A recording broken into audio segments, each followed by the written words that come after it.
Di balik tambang mineral milik China yang menggurita di Indonesia. Di Pulau Obi yang terletak di kawasan timur Indonesia, sebuah tambang yang dimiliki bersama oleh perusahaan China, Ligen Resources and Technology, serta perusahaan raksasa pertambangan Indonesia, Harita Group, dengan cepat menelan hutan di sekitar Desa Kawasi. Jaringan Advokasi Tambang, Jatam, organisasi non-pemerintah yang mengadvokasi persoalan tambang di Indonesia, mengatakan bahwa penduduk desa berada di bawah tekanan untuk pindah dan menerima kompensasi dari pemerintah.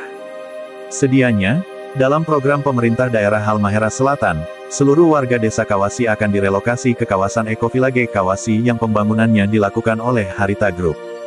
Namun puluhan keluarga menolak untuk pindah, dengan alasan skema ganti rugi yang dirasa tidak adil. Awalnya perusahaan tidak mau membayar ganti rugi dengan alasan operasi tambang mereka berada di tanah milik negara.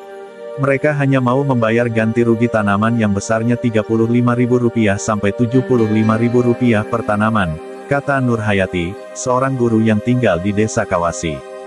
Warga pun protes dengan memasang patok dan baliho penolakan. Akibatnya, sejumlah warga mengatakan mereka diancam dengan tindakan hukum karena dituding mengganggu proyek strategis nasional. Jatam mengatakan hutan-hutan telah ditebang untuk dijadikan lahan tambang dan mereka telah mendokumentasikan bagaimana sungai dan laut dipenuhi sedimen sehingga mencemari laut. Air sungai sekarang tidak bisa diminum, sudah terkontaminasi, dan air laut yang biasanya berwarna biru jernih berubah menjadi merah saat hujan, kata Nur. Militer Indonesia disebut telah dikerahkan ke pulau tersebut untuk melindungi tambang dan ketika BBC berkunjung baru-baru ini, kehadiran tentara di sana begitu nyata. Jatam mengklaim aparat militer digunakan untuk mengintimidasi, dan bahkan menyerang, orang-orang yang menentang tambang tersebut. Nur mengatakan warga sekitar merasa militer ada di sana untuk melindungi kepentingan tambang, bukan kesejahteraan rakyatnya sendiri. Juru bicara TNI di Jakarta mengatakan tuduhan intimidasi itu tidak dapat dibuktikan. Pasukan yang terlibat pengamanan di PT Harita ditempatkan di pos-pos pengamanan objek vital yang berada di dalam situs tambang dan tidak berhubungan dengan masyarakat, kata Kapuspen TNI Brigjen Nugraha Gumilar kepada BBC. Nugraha mengklaim relokasi penduduk desa telah ditangani oleh polisi dan berlangsung dengan aman, damai, dan lancar.